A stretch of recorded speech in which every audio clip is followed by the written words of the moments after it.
오늘은 제가 또 소통심리학 12번째 강의를 시작하겠습니다. 앞선 강의에서는 우리가 질문을 하는 세 가지 방법에 대해서 강의를 들었죠. 폐쇄형 질문과 확인형 질문과 개방형 질문입니다. 이 세 가지 질문은 각각의 유용성이 있고 유익성이 있습니다. 여러분들이 적극적으로 활용해서 다른 사람이 자기를 잘 표현할 수 있도록 도와줬으면 좋겠습니다. 오늘 또 좋은 질문에 5가지 원칙이 있습니다. 질문에도 길이 있습니다. 질문에도 방향이 있습니다. 우리가 다른 사람과 대화할 때 질문만 잘해줘도 좋은 인간관계를 맺을 수가 있습니다.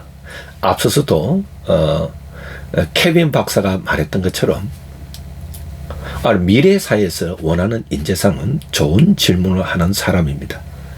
그리고 좋은 질문을 하는 교육과 훈련을 받아야 된다 이렇게 말했습니다.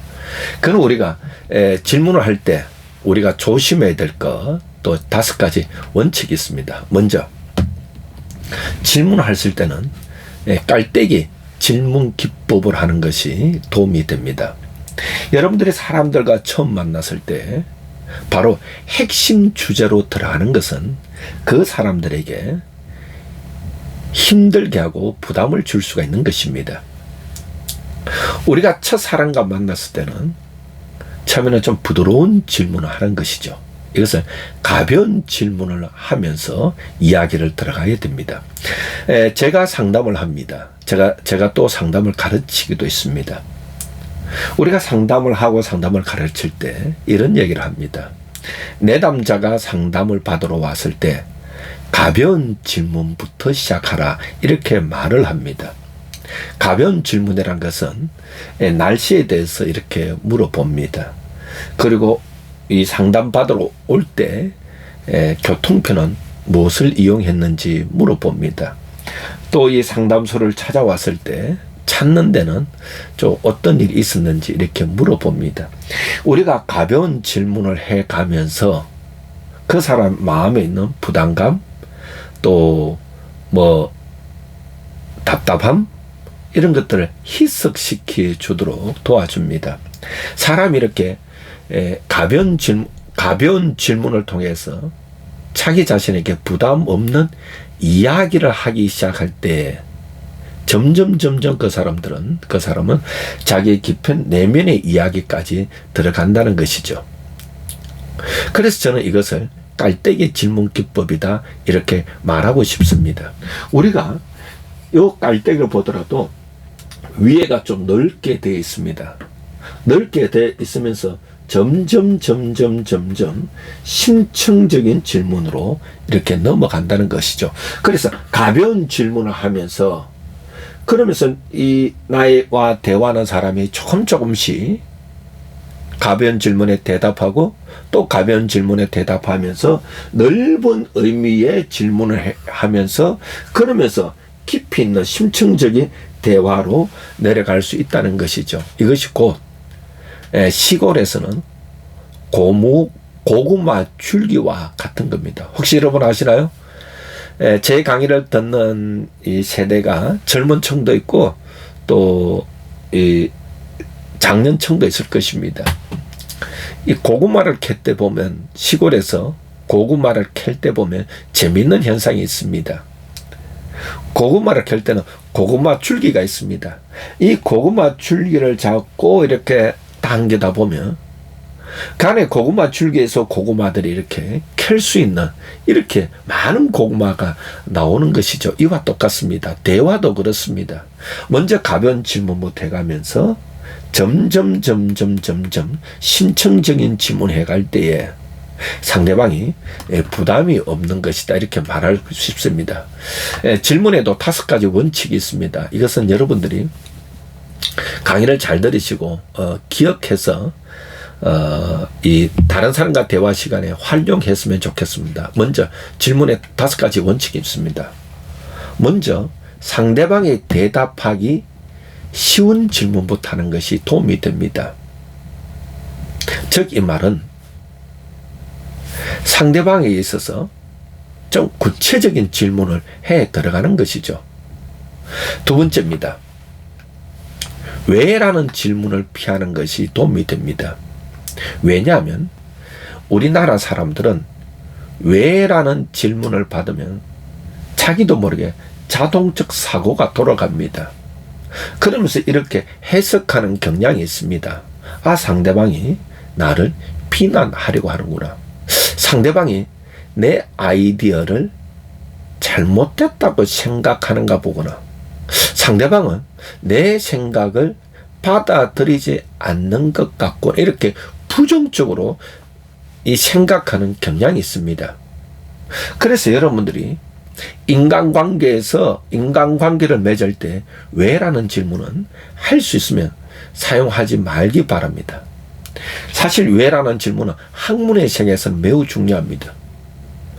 또 자녀들의 호기심을 자극하고 유발할 때는 왜라는 질문이 매우 좋습니다. 하늘은 왜 이렇게 푸를까? 바람은 왜 불까? 이런 질문을 하면서 우리 자녀들에게, 아이들에게 호기심을 자극하면서 이 전두엽을 자극하는 질문에는 왜라는 질문이 좋습니다. 그러나 우리가 인간관계를 맺을 때, 다른 사람과 대화를 할 때, 다른 사람이 자기 생각을 내고 자기 의견을 내고 자기 감정을 낼 때 왜라는 질문을 하게 되면 그 사람은 긴장을 하게 되는 것이죠. 그리고 위협적인 질문을 피하는 것이 좋습니다. 위협적이다? 예, 비난적인 언어죠. 상대를 비난하는 것이죠. 너는 왜 그렇게 이런 일을 이렇게 처리했어? 너는 왜 너는 왜 그렇게 생각해? 왜 일을 이렇게 만든 거야? 왜 매사의 일들이 이렇게 하면서 위협적인 질문을 합니다. 비난을 합니다. 핀잔을 줍니다. 이런 질문들은 피해야 됩니다. 한 번에 한 가지 질문만 하는 것이 효과적입니다. 우리가 사람들과 대화하다 보면 한 번의 질문에 두세 가지 질문을 하는 경향이 있습니다. 그러면 이 질문을 받은 사람은 상대가 이 두세 가지 질문 건데 무엇을 중요하게 생각하는지 알아차리기 힘듭니다. 두 번째입니다. 이런 한 번에 두세 가지 질문을 받은 사람은 내가 어떻게 대답해야 되는지 참 난감할 때가 있습니다. 그래서 여러분들이 질문을 할 때는 한 번의 질문에 한 가지 질문만 하는 것으로 우리가 훈련을 받아야 됩니다.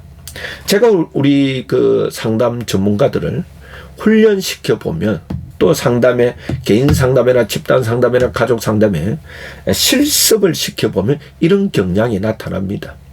상담자가 질문을 하는데 한 번의 질문에 두 가지 또는 세 가지 주제가 들어있는 경향이 있습니다. 그러면 내담자는 선택적 정치를 합니다. 자기가 듣고 싶은 것을 듣습니다. 두세 가지 질문 가운데 그 중에 하나에 대해서 대답하는 경향이 있습니다. 그리고 그 상담자는 당황해 할 수도 있습니다.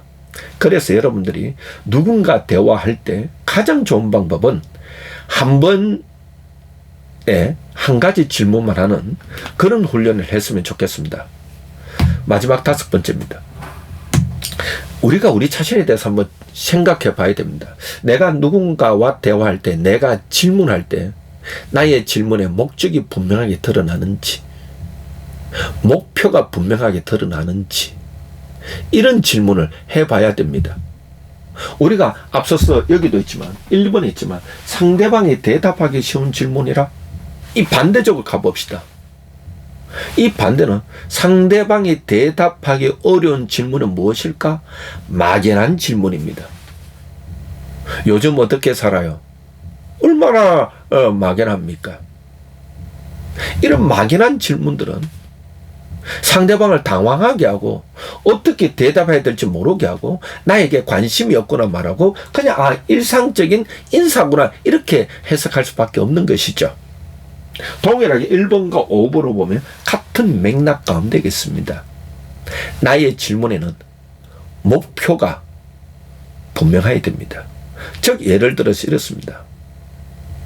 오늘 우리가 얘기할 텐데 참 우리가 어떤 이야기를 나누면 우리가 오늘 한 시간에 마쳤을 때 야, 나에게 도움이 되었다고 말할 수 있겠습니까? 이렇게 질문하면서 목표가 분명히 드러나는, 목적이 분명히 드러나는, 그리고 목적과 목표가 명확한 이 5가지 질문을 한다면 여러분들의 참 좋은 인간관계를 맺을 수 있는 사람이 될 수 있을 것입니다. 그래서 질문의 5가지 원칙에 대해서 강의해 드렸습니다. 저는 오늘 여러분들이 이 시간에 질문의 5가지, 좋은 질문의 5가지 원칙에 대해서 강의해 드렸죠. 먼저 강의했던 것은 깔때기 질문 기법에 대해서 강의했습니다. 질문하실 때 넓은 의미의 질문에서 조금씩 질문이 좁혀져 가야 된다. 심층적인 것으로 가야 된다. 얘기했습니다. 그리고 질문의 5가지 원칙에 대해서 강의했습니다. 첫 번째, 막연한 질문은 피하셔야 됩니다. 상대방이 대답하기 쉬운 질문을 들어가야 됩니다. 그런 식으로 해서 여러분들이 좋은 인간관계를 맺어갔으면 좋겠습니다. 오늘도 여러분들이 저의 강의를 또 경청해 주시고 시청해 주셔서 고맙습니다.